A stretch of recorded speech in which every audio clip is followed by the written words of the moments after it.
The following is a presentation of Project Independence and WCWP. Project Independence is the Aging in Place initiative of the town of North Hempstead. Welcome to Project Independence and You. Good morning and welcome to Community Talk Radio. This is Project Independence and You on LIU Public Radio. I'm your host, Kristina Liu, and producer of the show. And I have my co-host extraordinaire, Otto Los, with me today. Otto, of course, is a volunteer, supporter, friend, soon-to-be birthday boy, which we will get into in our second hour. Well, thank you, Otto. Long enough to get a lot of birthdays. My best buddy. But today we are excited. We have on Dr. Gregg Landis, System Chief for Vascular Surgery at North Shore University Hospital. And we're going to be talking all about the importance of vascular health and what is vascular health.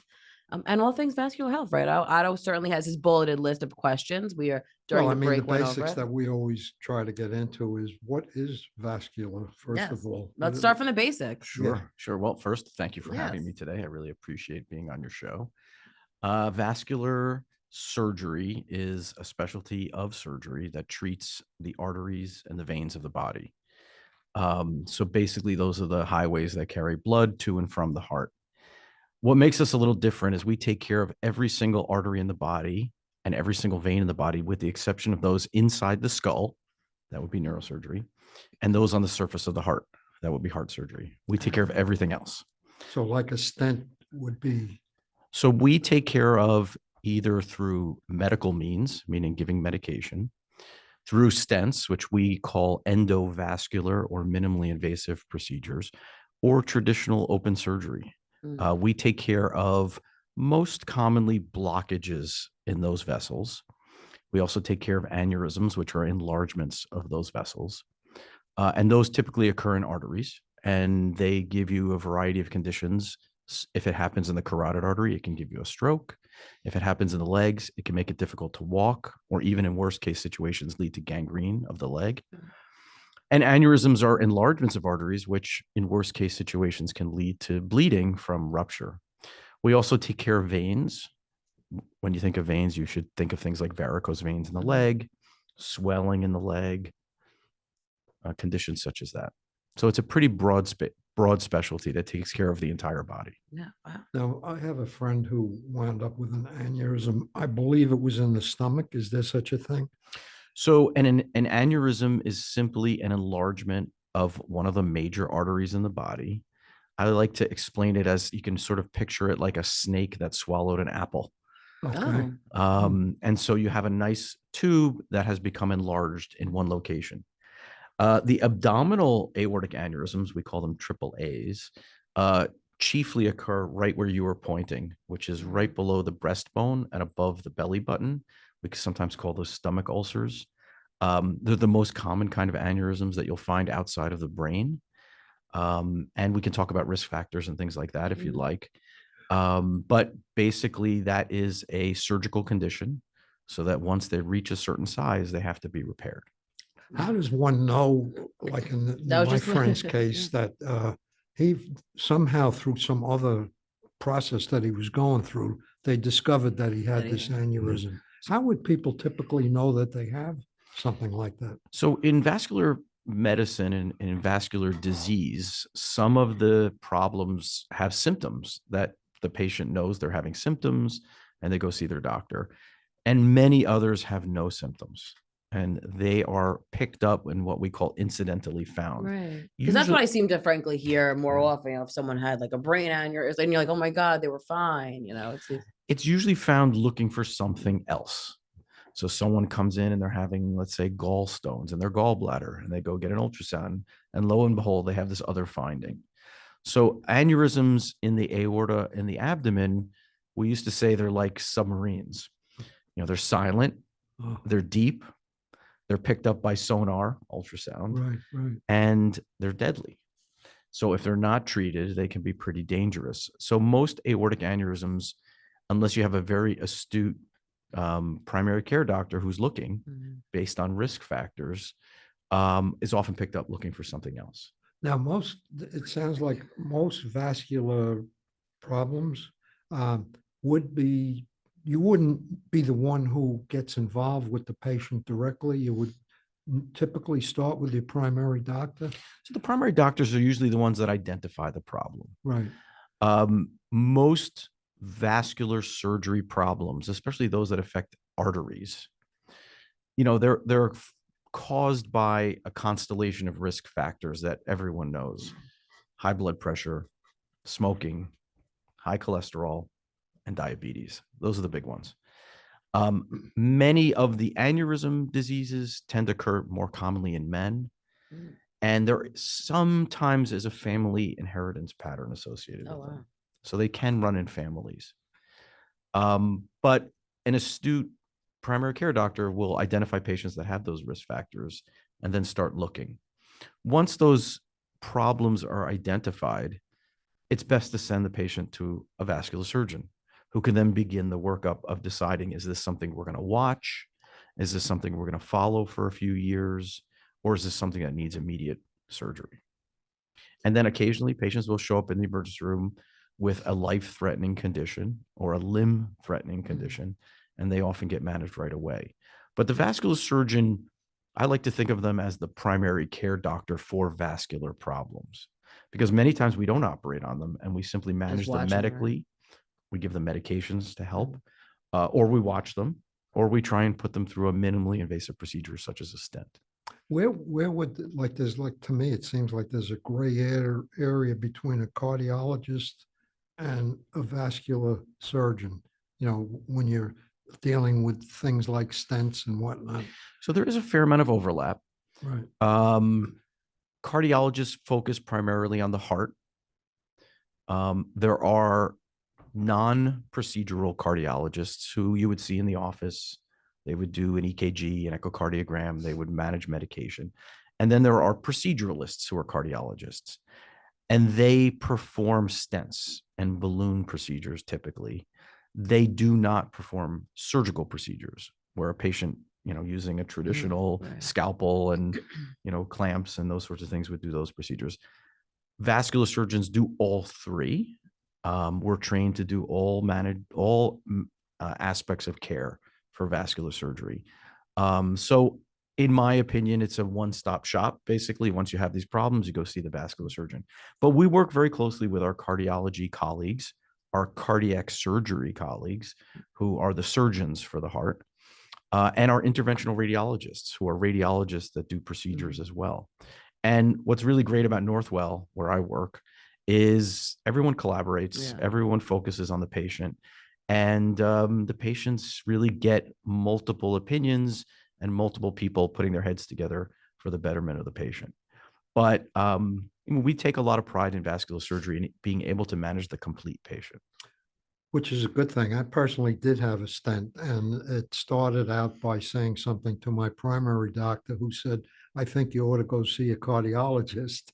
So I go see a cardiologist, and then a person whose title I have no idea what they were does the stent. So it had to be what you described earlier. Yeah, it's often a team that takes care of these problems.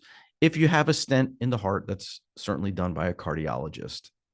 Any stents in other locations could potentially be done by a vascular surgeon. Right. And one of the chief areas that we put in stents is in the legs. When patients have a buildup of cholesterol plaque in the heart, it can lead to chest pain and heart attacks. And patients who have a buildup of cholesterol plaque in the legs can develop walking difficulties, pain while walking. And in worst case situations, they can develop wounds, ulcerations, and even gangrene. The legs, would that be, I think COPD is a term I hear. Is that?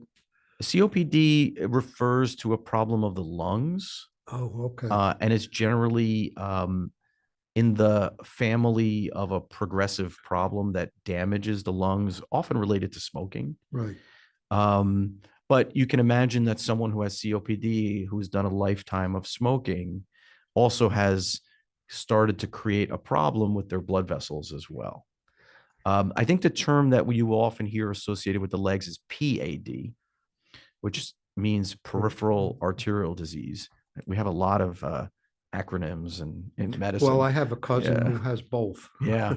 Now that you clarify what it Yeah. is, and he was and still is a heavy smoker. Yeah. I mean, we can certainly talk about risk factors and modifiable risk factors. Right. Genetics, you can't modify, you're born with it. But things like smoking, they definitely take their toll on the blood vessels of the body. But even a lifetime of smoking, stopping later in life does make a big difference and can actually turn the course of some of these diseases. I was a lucky boy. I tried one when I was probably about 13 years old. I puffed on it. It went down my throat like a ball of fire. And I said, if this is fun, skip me. Yeah. And I was lucky because in my generations, people were smoking, the doctors were telling you that Chesterfield's was better than Camels. Right. Well, you made the right decision for sure. For sure. I thank God every day that I did that. I mean, unfortunately, we still have a large number of people that smoke. The younger generations are still taking on smoking. We're seeing certainly a much better awareness of the damage created by smoking. But you can imagine in my business, it's probably the number one reason why patients ultimately have to come to see us. Yeah, it must be an attitude that it can't happen to me kind of thing, It is very addictive. Yeah. And, one of my jobs is to try and help patients stop smoking. And I can tell you that of all the problems we encounter with patients outside of the operating room trying to get their health better, getting them to stop smoking is one of the most challenging. Well, my cousin, who I just described with the COPD and the PAD, can't stop. And he admits, he says he's addicted. He has tried to stop and he just can't. There's a lot of good new medications and patches and even treatments like acupuncture. These seem to work. And I would encourage anybody who is interested in stopping smoking to pursue some of these. Yeah. I will tell you that I tell my patients all the time. In my experience, the ones who are the most successful quit cold turkey. Those are the ones that are the most successful. They just say, I'm going to stop. They're faced with pretty significant medical problems. That's why they're in my office. And sometimes they're even faced with the need for surgery. And when I tell them that if they don't stop, at some point they may end up on the operating room table, that usually is a good motivator. As I said, I was lucky I never smoked, so it's easy for me to say. Yeah. But the quality of life that you get as you get older, which I can say, to me is super important. And as you pointed out, genetics comes into play, luck comes into play, early discovery of problems comes into play, discovering things that you're talking Absolutely. about when it's in the beginning of the problem, Yeah. not when it's at the tail end. How, like in your world, how would you best, like we know there's a lot of basics that you should try to do, like eat the right way and this and that. Overall, how would you say is the best way to try to prevent visiting you? I think, certainly not starting smoking at any point in your life or stopping whenever you can is very important, probably the most important. But then I'm a big believer in people who stay active tend to do better. And even when they do get medical problems, they do better because their body is from it. much better able to recover. Exactly. And monitoring and treating, if necessary, cholesterol levels, monitoring and treating sugar levels, monitoring and treating blood pressure. These are the things that'll keep you out of my office. Stay active. Probably out of a lot of offices. Yeah. Yeah. I mean, these are the things that cause almost every part of the body to have a problem. Well, I know people that have had to take blood pressure medication, cholesterol medication, and then they decide to stop it because everything seems to be okay. And I know this sounds pretty basic, but I'm saying to people, it doesn't work like that. It's not like an antibiotic. This is ongoing. Yeah, these are insidious problems that often you don't feel anything. Right. But even though you don't feel the cholesterol building up in the arteries, it's building up. And so I encourage my patients to take their medications and monitor these problems and see their primary care doctor. as much as they can, so that, we can take care of the problems that are not necessarily something they feel. It's very seductive to try and stop these medications because they have side effects. But the underlying thing that they're treating, it's been very effective. And the truth of the matter is that we're seeing, when I first started training, it was rare to operate on a patient in their 70s and 80s. We sort of turned them down from surgery because we thought they're too high risk. And now we routinely operate on patients into their 90s and hundreds. Really? Wow. Routinely. And the reason is that they're not the same as they used to Right. be. It's not the same 100, right? Yeah, they're in good shape. They're That's active. good to hear. There you go. Yeah. Otto, as you approach your birthday, it's a good thing to think Yeah, of. the medications are great. And the truth of the matter is that I recently operated on someone who was 105. Wow. They did great. They went home the next day. Wow. And they went back to playing golf within a couple of days. Yeah. Wow. And That's my goal. Yeah. Right. And We're all, you just completely made us speechless. And I think that, thanks to a lot of the advancements in medicine and surveillance and healthcare, we're able to do this. And it's not just how long people are living, but how well they're living. I was in my 30s when it was discovered that my blood pressure was high. And actually, I look back, I was in the Navy, and I look back on a medical record, and I think I was like 19, and it says in there 140/100 was my blood pressure. And I'm saying, back then they said, oh, it's only 100 and your age. Yeah. Okay, great. But that 100, I had no idea was like, So I've been on blood pressure medicine since I'm in my 30s, and now I'm 88. So it helps. Absolutely. Well, on that note, Otto, after the break, we will continue talking with Dr. Gregg Landis, System Chief for Vascular Surgery at North Shore University Hospital, all about vascular health and vascular surgery. You're listening to Project Independence and You on LIU Public Radio. WCWP is your home for great music and great conversation. You'll find all that and more on WCWP.org. Listen live on the web, check out the lineup, subscribe to podcasts, and stay up to date on the latest station events. Get in touch with us and let us know if you like what you're hearing. And find out how you can support or get involved at the only community public radio station serving Nassau's North Shore. Plus, sign up to get a free bumper sticker. It's all online at WCWP.org. Welcome back to Project Independence and You on LIU Public Radio. I'm your host, Kristina Liu, along with my co-host, Otto Lowe's, and we're going to continue talking with Dr. Gregg Landis, System Chief for Vascular Surgery at North Shore University Hospital, all about vascular health, conditions, surgery, and how to avoid having any issues. I think most importantly, right? We're into preventative, maintenance on this show. So let's dive back in. I know, Otto, you wanted to bring up a particular condition? Whenever we talk to a person like you who has all this knowledge, I think about the complexity of what you're dealing with. All right. And like I remember seeing the bodies exhibit years ago when it was in New York, and it was like 1,000,000 miles of nerves in a body. Yeah. So and now somebody's trying to diagnose where the problem is within that system.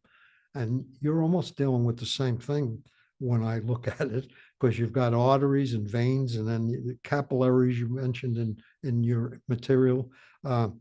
There's a lot of miles worth of that stuff in our body too, I think. Tremendous. Tremendous. So the diagnosing of problems, to me, in the medical world, is always the X factor. We have great tools nowadays to really identify where the problems are. We usually start off with an ultrasound in the office. And it's been a great tool in vascular surgery, CAT scans, MRIs, and the angiograms where we put a catheter in the artery and inject dye. These are sort of the vascular surgeon's armamentarium to identify where the problem is. It's like a nuclear stress test. That would be pretty much for the heart for the most part. So the heart's just a big muscle. Right. And so it's very easy to see how hard the heart is working. Vascular is a little different. We're dealing with other organs, the kidneys, the leg, the intestines, the brain. So, we have some really good diagnostic tests, for example, to see if there are blockages in the carotid artery that can lead to a stroke. That's my particular area of expertise. Is that right? Yeah. And so, yes, we can pinpoint to a high degree of precision where the problem is. And I would say, frankly, if you asked a lot of seniors what they don't want to get, a stroke would be right up there among the top. So stroke is the third leading cause of death in the United States, and it's one of the most debilitating. And about 20% of the strokes in the United States are caused by blockages in the carotid artery. It's the same process that happens in the heart that can lead to a heart attack. My particular area of interest is carotid disease. And so I treat a large number of patients in order to prevent a stroke or to decrease the risk of a recurrent stroke. Cholesterol plaque forms in the carotid artery in the neck. It's related to the same risk factors we talked about earlier. And essentially, once that plaque becomes narrow enough, it increases the risk of a piece of that plaque breaking off and traveling to the brain. And that's what gives you a stroke.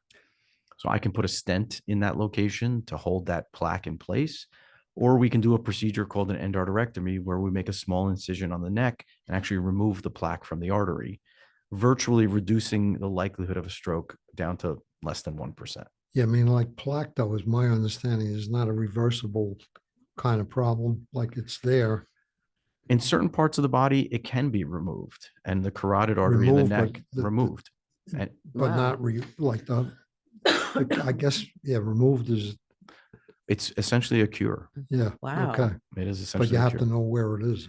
So it's almost always right here, Right there. And it's almost always something we can get to with a stent or with surgery. Many times we can treat these medically without any of those procedures. But again, that's one of those things you should see a vascular surgeon for to help make that determination. I have many patients in my practice that I treat medically. We give them something to lower their platelets like aspirin. We give them something to lower their cholesterol, and we watch them. And we wait until the blockage gets to be about 80%, and that's when the risk of a stroke increases. And then we put them into a category of either a stent or surgery, whichever's best for them. So that's what I was going to ask you. So how it's just really for the individual person, what works best for them, those two, like they're comparable kind of situations, or? We always tailor the treatment to the individual patient. I think there's always trends in surgery as things become more minimally invasive and safer. The trend is always to go in that direction. And carotid surgery has really caught up in that regard. And now we have some great minimally invasive options. Patient comes in, spends one night in the hospital, goes home, and goes back to their normal activities in a couple of days. Yeah. And essentially, we've reduced their risk of having a stroke from that down to almost nothing. Yeah, wow. Now, cholesterol medication, I would say probably 3/4 of my contacts take cholesterol medication. Is there any, like statins was a one that a lot of people take? Are there advancements in that area? There are newer statins that are available, some of them with fewer side effects. And there are also other alternative medications now. There are some injectable medications in addition to that for people who either cannot take statins or need their cholesterol level lowered even further. And these medications have made a huge difference. And there is some early indications that aggressive management of cholesterol with these medications can actually reverse the process of atherosclerosis. Yeah, I guess that's what I was trying to say before. Yeah. When I say reverse, I think what you just used the terminology, reverse the process of creating the plaque in the first place. Unfortunately, creating the plaque in the first place takes decades. Yeah. So reversing it may also take decades. Right. And we may not have them. Right. So let's speed this up a little bit. Yeah, so we still need procedures. We still need bypasses and stents and endarterectomies and these kinds of procedures. We have not yet achieved the point where medicine alone can reverse these processes. Well, you said side effects, and I remember one of the things I had is like my muscle joints. This is probably about 10 years ago. Yeah, because I remember you saying that. You shared that on the show, and you weren't sure what was happening. They were hurting, right? Yeah.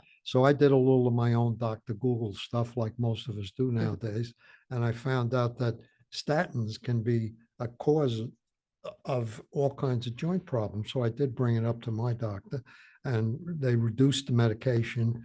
And almost instantly, the pain went away, and my cholesterol has still maintained a good level. But my point there is that you have to open your mouth and talk to the doctor. Yeah, we want to hear about the issues that patients are having with their medications, because we certainly want them to be compliant with these medications.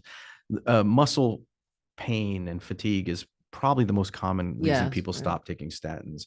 And just like in your experience, it's better to decrease the dose or try an alternative That's medication. exactly what I was thinking. You know, it's like, because that same thing happened, you know, with my mom, and it was just a level issue, you know. So it's so important to be, we always stress on the show how important it is to be collaborative with your doctor and to really explain what's going on, because something like that, like, look, it's still a success for you, you know, but just had to lower the dosage. Yeah. And I think some of that really comes down to helping manage your own health. Yes, right. If you don't say something, the doctor doesn't know. We want our patients to be very interactive with us. We want to hear the problems. We want to know what's going on. There is no medication and there is no treatment that does not have some side effects. Now, sometimes the benefit of the medication or the treatment far outweighs the side effect. And sometimes we have to tolerate some side effects. But that's always worth a discussion. It's always worth it. Yeah, and my opinion is that there are like medical or drug cocktails, all right, where you're taking so many different kinds that there's no way anybody, I don't think, truly knows what the result could be if you mix this with that and this with the whatever, and next thing you know, you got this formula that nobody really knows. Well, that's the challenge for the primary care doctors, because patients are, as they get older, certainly are on what we call polypharmacy, which means they're on so many medications that we don't even know. I don't like that term. We don't even know what those interactions can be. So that's one of the advantages of being a surgeon. I get to, turn some of those problems over to the medical doctor and stick to a procedural approach. But it is something to be, I have patients routinely come into the office every day who are on 8, 10, 15 medications. There's got to be some interaction there. And so my suggestion is always sit down and have that discussion with your primary care doctor and make sure you tell them what kind of side effects you're having.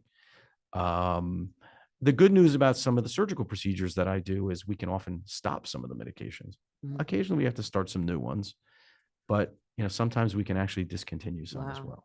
Yes. Well, you may not know that yet these are side effects. You may have something that becomes almost normal to you. You get tired all the time, or your joints hurt, or this or that.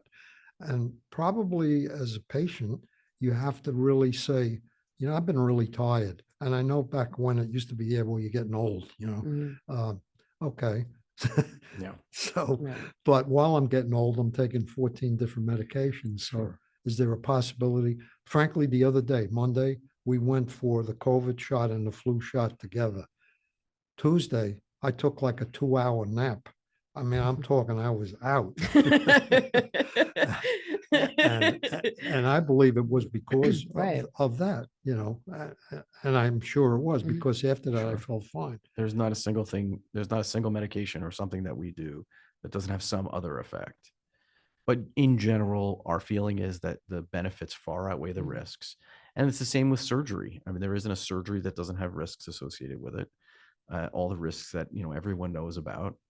But we believe, and we have scientific data to show that those benefits far outweigh those risks. Otherwise, we wouldn't be recommending those things. One of the areas that comes up a lot of times when people get involved with surgery is, okay, the surgery's over and it was a success. Everything is healed, the wound looks good and so on, but I have pain.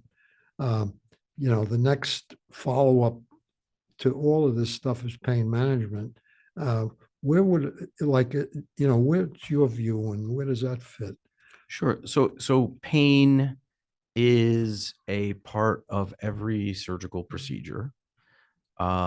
We strive to minimize the pain and minimize the invasiveness of every procedure. If we were having this conversation 30, 40 years ago, to take out someone's gallbladder would be a large incision underneath their rib cage. And today it's done through 2 small little camera ports. So all of these things are striving to decrease postoperative pain. It's rare to do something that doesn't have some degree of pain, and it's incumbent upon the surgeon to make sure that the pain is adequately controlled so that the patient can get back to their normal activities, get up and around, breathe normally. There are complications of pain itself. So we are, very familiar with and trained to give pain medication, both, during the procedure and after the procedure. My goal is to get my patients up and around as quickly as possible. And if they are in pain, they're not going to do that. That's why you see us moving very aggressively toward procedures like stenting and balloons and things, because everything is done through a tiny little puncture that is virtually painless, as opposed to an incision. Sometimes patients do need incisions. There's just no way around it. But pain is something that every surgeon is comfortable managing. Yeah, I mean, it's to me, I've witnessed, luckily I haven't had too many of those, but I've had them. It's a lot of people go through some tough times with pain. Absolutely. Which is almost not manageable, but that's a different subject altogether. Depending on what the pain is it a joint pain? Is it, who knows what kind of pain? Look, we have that whole chronic and when pain people topic. get older, one of the factors that screws things up in plain English is pain.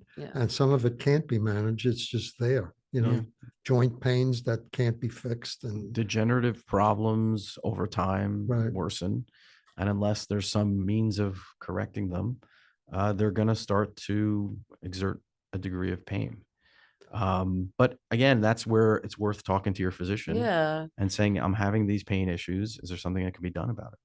No, and I think, as you had addressed too, there's so many things that we can't control, right? Unfortunately, there are certain conditions that have genetic components, but then there's a huge portion of things that are in our control, like a smoking or something, or eating healthy or being active, so there's, it's, you kind of got to balance things out and do what you can do, because there are certain things that you can't, control.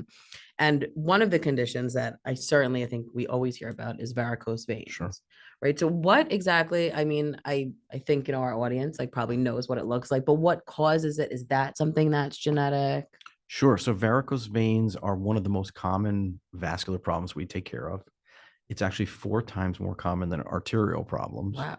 I tell patients that almost everybody gets some degree of varicose veins over the course of their lives. It's unusual to not get anything.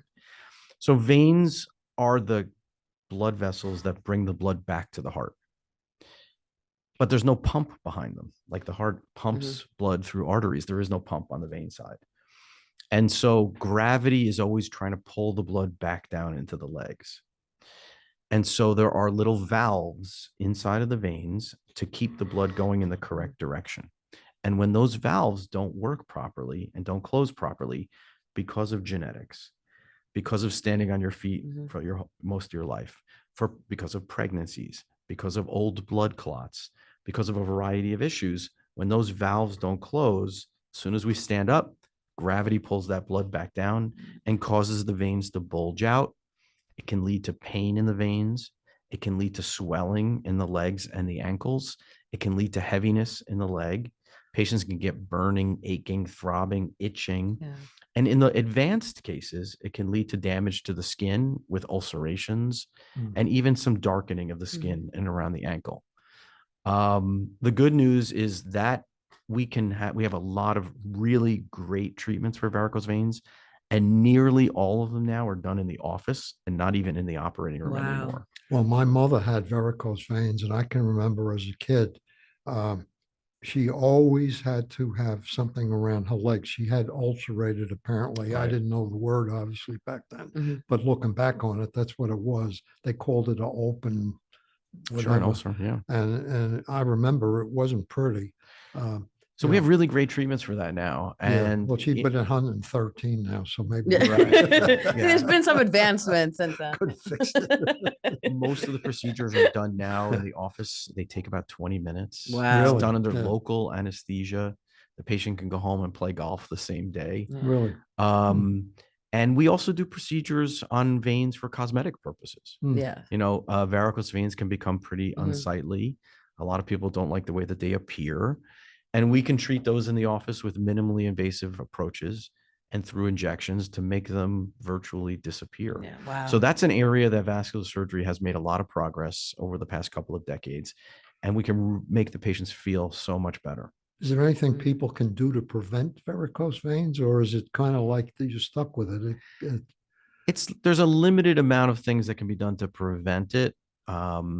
There's a few things, we tend to recommend compression stockings. Yeah, because that's what I was gonna say. Like that Yeah. always, as a little girl, Yeah. sticks in my head. Is like, you seeing your grandma with like the compression stockings or something. They can slow the course of it down. But I think most people develop them at some point in their lives. Some people develop mild cases, some severe cases. Well, after the break, we will continue talking with Dr. Gregg Landis, System Chief for Vascular Surgery at North Shore University Hospital, all about vascular health and risk factors and different conditions and how to prevent them, and all the great things to do that the advancements that are going on. You are listening to Project Independence and You on LIU Public Radio. So I get this call from my grandma, and she's like, "What's a podcast and how much does it cost?" So I tell her, podcasts are like radio shows, but you can download them on any device and listen to them anywhere at any time, and they're free. And then she says, "I see, but where can you find good ones?" And I'm like, go to wcwp.org/podcast and check out the lineup of original shows, or download any podcast app on your phone or tablet and search for LIU Studios. And she's all like, "Oh, that sounds easy." And then she asked me what an app is. LIU Studios podcasts, available on any podcast app. Those little button things on your phone screen. Just ask your grandkids. Welcome back to Project Independence and You on LIU Public Radio. I'm your host, Kristina Liu, with my co-host, Otto, and we are having a really important conversation with Dr. Gregg Landis, System Chief for Vascular Surgery at North Shore University Hospital, all about vascular health and different conditions and the good things that we can do to treat these conditions. We like to keep it positive on the show. Absolutely. Thank you. Before the break, we were talking all about varicose veins, and I see a lot of times in doing the research that there's also these spider veins that are also, is that the same condition or is that a different condition? So I like to think of it like a tree. Okay. So I love the imagery. I'm Yeah. telling you, you're speaking my language. I can fully visualize all these things. So the large, deep veins that become a problem are like the trunk of the tree. Mm-hmm. The thick, ropey varicose veins that you see on people's legs are like the branches, and then the spider veins are like the leaves. So we can do injections in the office to get rid of the leaves, to get rid of the spider veins, and those are small, little, tiny injections to make them cosmetically more appealing. But I always say they're going to keep coming back if you don't prune the branches and get rid of the trunk. The leaves will grow every few years. And so it's really a comprehensive management that needs to happen to make sure we identify and treat the underlying causes of the varicose veins and the spider veins. So it sounds like that area could be a combination of both, or one of health or cosmetics. Like it's, you can have health issues because of varicose veins, but it also is a cosmetic thing. It's the full spectrum. There are patients that have very significant health concerns associated with varicose veins. And there are patients that can have very mild cases where it's simply a cosmetic issue. Right. But again, we can take care of all of those things. I'll put in a little plug for Northwell, but at Northwell, we have a very large division of vascular surgery with 26 vascular surgeons spread out through Manhattan, Long Island, Westchester, and Staten Island. It is probably the largest group of vascular surgeons in the New York metro area, all board certified vascular surgeons who can treat all of these conditions expertly. So we would love to help any patients who have any of these conditions at one of our facilities. Well, I think that one of the big benefits to that, besides the individuals, is that you learn from each other. I'm sure if you have certain situations, you have people you can talk to. That's my job as the chief, to make sure that we're all collaborating. I was going to ask you what chief meant. Yeah. So I oversee the. He's like, I just walk around calling myself. Exactly. I oversee the functioning of the division of vascular surgery at Northwell. And I ensure that we continue to stay on the cutting edge with the latest innovative products that we can give to our patients and the latest treatments. I also ensure that we have the highest quality, that there are no other institutions that provide better care than our division of vascular surgery at Northwell. And so it's incumbent upon me to make sure that we are the premier vascular surgeons and vascular treatment experts in the area. Well, we're involved with Northwell very frequently, and they've been good partners to Project Independence. Yes, For our sure. nurses, our Yeah. PI nurses are from Northwell, and it's we're so fortunate to have such wonderful health systems, obviously in this area, and especially our partnership with Northwell is just, it's so incredible, and it's just the advancements in all this technology because. Like I had mentioned with the varicose veins, I remember like vividly being a little girl, and my grandmother, and it was such a thing, and everyone was so self-conscious, and it had varying degrees, because I remember it being like painful for some of my grandma's friends. So it's so uplifting to hear, that something like this, you can go to the office, and that's what I love about this show is that we're able to get that message across because maybe our listeners didn't realize, they're sitting here struggling with this, but think it's going to be a whole big, procedural thing, People, so it's just. When you hear veins and arteries and vascular disease, it can be pretty intimidating. Yeah. Everyone knows somebody who had something. Right. But the good news is that most of these conditions are very treatable. Some of them are curable. We always strive to make you feel better and make your quality of life better. So it's worth having that conversation with, one of the vascular surgeons in your area at Northwell. You don't say something. Yeah. You're not going to know. Right. One of the areas that we talked about off the line a little bit here, the words that people don't like are blood clots.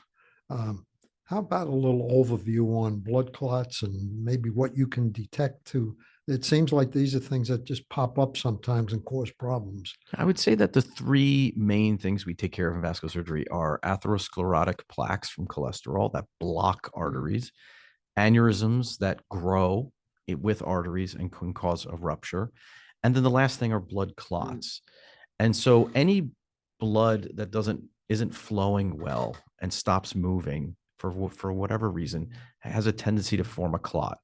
And that clot, unlike a cholesterol plug, is a plug made out of platelets and products within the bloodstream to form clots to prevent us from bleeding when we get cut. So it's a natural process that has sort of gotten a little out of hand. So the one you always hear about are people taking long plane flights and they're sitting in the chair, not moving. It's that not moving part that can cause a blood clot to form. And blood clots in veins can cause problems with the vein itself and can even lead to varicose veins. But the dreaded complication is when that clot gets released from the vein and travels up to the lung and blocks the blood flow in the lung, which can cause a significant drop in oxygen. And that's called a pulmonary embolus. Okay. And that is something we can treat.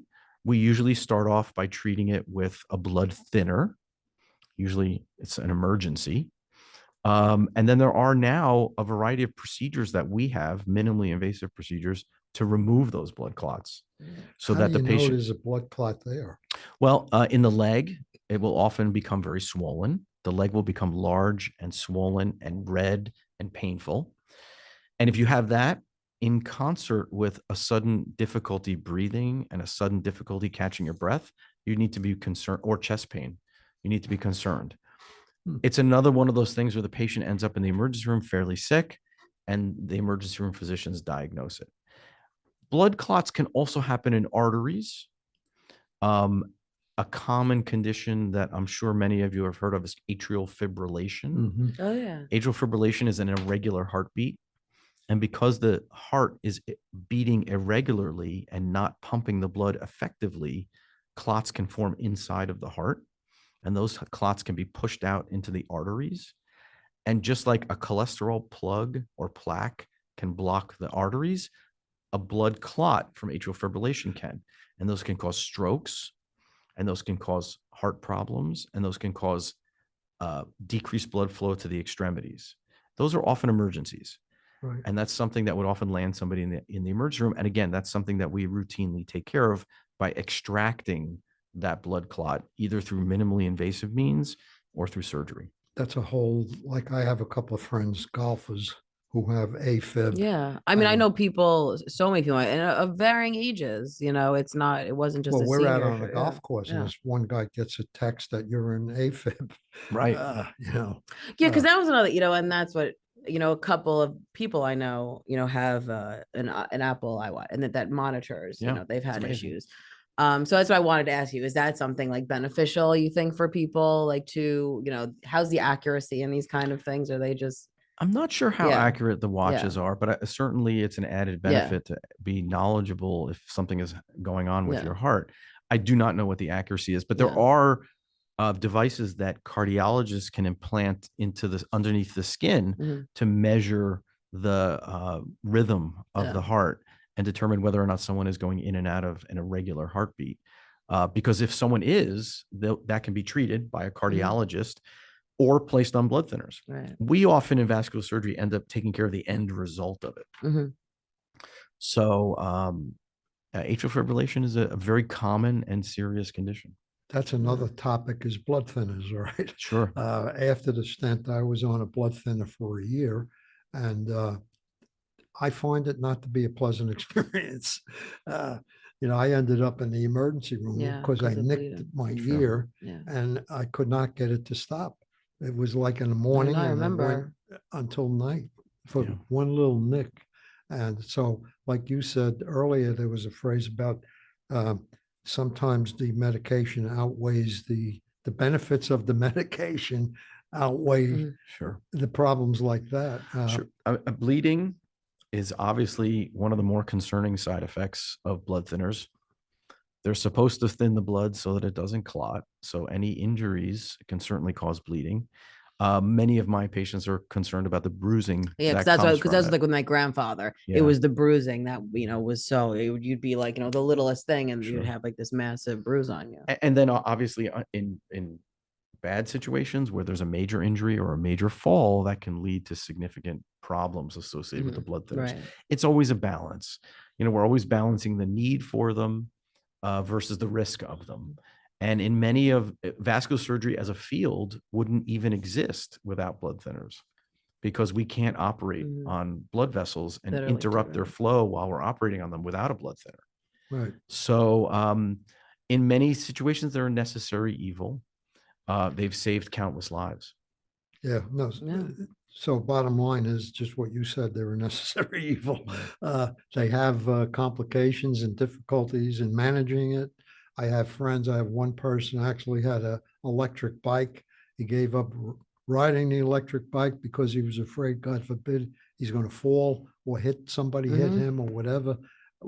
He was on a blood thinner. Sure. And he decided it wasn't worth the risk. I mean, there's a spectrum of blood thinners, everything from aspirin to medications like Plavix and clopidogrel, and then there's the anticoagulants like heparin, Coumadin, Eliquis. These things that you hear people on all the time, and it's a spectrum. But again, just like the statins, we've saved countless millions and millions of lives with these medications. So it's worth a discussion.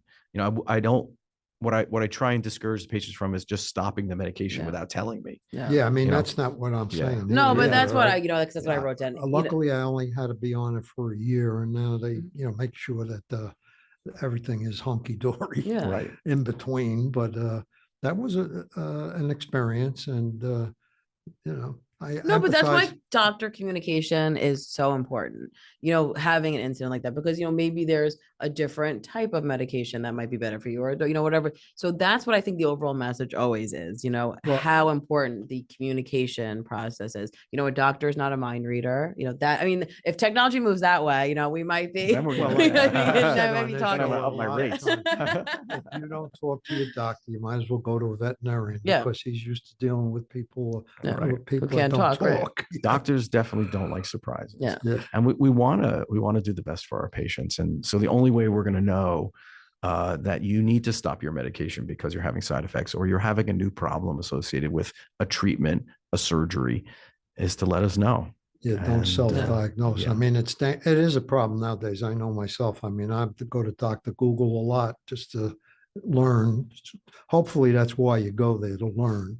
not to become your own doctor. That doesn't work. There is a lot of good information out there. Yeah, there is. And I think if you go to a reputable source, Right. you get good information. No, and I think at the end of the day, though, you take that information, you discuss it with your doctor, whoever, whatever the medical thing is. Well, it help you ask intelligent questions. Right.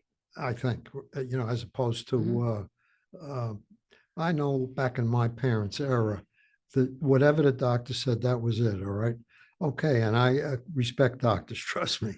But if you don't go and talk to the doctor about what's going on up here or wherever, the doctor doesn't know.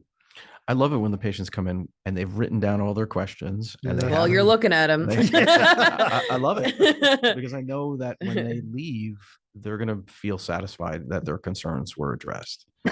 You also realize that there are some questions you can't answer. All right. They're just they can't be answered. Sure. No, but I think it's a good, which we've certainly said on this show, even time management wise, if you come prepared, with questions or things that and if you don't understand, I know a lot of times, when especially dealing with the senior population that, you're just yesing the doctor, okay, whatever you say, but you might be like, and I know I've been there, like, I can't even process, what's, being said at the moment, so I think going in with those questions, which Otto, we know you do all the time, is just good because, unfortunately, doctors are busy. They don't have, all the time in the world to sit with you and, work through your questions. So what just flashed through my mind, I swear, was when I was a kid, we had a primary doctor. His name was Dr. Aarons in Richmond Hill, Queens. All right. And Dr. Aarons was a really great guy, and you got to know him and he got to know you. But I remember sitting out in the waiting room 3-4 hours to get in to see him. All right. So there is a trade-off. You can't have that folksy approach anymore. It doesn't work. All right. Reality, I think, it's always a difficult balance timing things in the office, because there may be a patient who comes into the office and I was planning on seeing them briefly because they were doing well and everything was going along well. And then all of a sudden something comes up on a test and now we have to discuss surgery. And I don't want to rush through that. I want to take my time and address all the issues related to the surgery and make sure I put you at ease that you're going to go through the surgery well. And it inevitably disrupts the day. I mean, the next couple of patients do get delayed. So these are things that are unforeseen, but it's my job to make sure each patient feels comfortable with the conversation. And you need to be your own advocate. There you go. That's kind of our slogan all the time on the show, Dr. Landis, is how important it is to be your own advocate, or, to go with someone, whether it's a friend or someone you trust or a family member. I know even for myself, we always have like, a squad of people and, within these things. So everyone kind of can process and take notes, because I've had a lot of scary things, personally and with my family, that, when you're the patient, you can't even process, any of these things. So, we always advise people if you can, and some people aren't good at that. Of course. So I like to draw pictures. So I always send my patients home with drawings. See, I told you the image. I picked up on the imagery immediately. So I pull over the garbage can and I take a piece of paper and I usually draw some pictures, of what we're planning on doing. And I think that helps. I think it helps to have something to look at and show the family when they get home. I used to work I was in the sales marketing world, technical type products. And I worked for a guy who just sounds just like you. And he'd say to me, I feel a drawing coming on. and then he'd put it up on the chart, and it always made common sense. It was I like to think we had a sensible approach to solutions. That's and I think what is hopeful, which certainly even just listening to your interview is that, the way that technology is moving and all these advancements and things, I mean, things are happening so fast, and that's the beauty of technology. A lot of times we're like, oh my God, but there's a lot of wonderful things, that, that procedures now can be like less invasive. And I've even heard things with these pre-nouveau scans and stuff, a lot of times, and I know it's just it's quite expensive, for the average bear. Sure. But I mean, there's things like that now that are just, incredible. So there's just. The technology is truly amazing, and it's truly advancing every single day very rapidly. And between the technology, the equipment, the medications, it's really can be very daunting. And that's why at the end of the day, medicine, especially surgery, is still an interpersonal thing. Yeah. It still comes down to that interaction between the doctor and the patient. And hopefully that will never go away. Hopefully you're right. Yeah. Well, on that note, I'd like to thank our guest today, Dr. Gregg Landis. We would also like to thank everyone who has joined us and listened. You're listening to Project Independence and You on LIU Public Radio.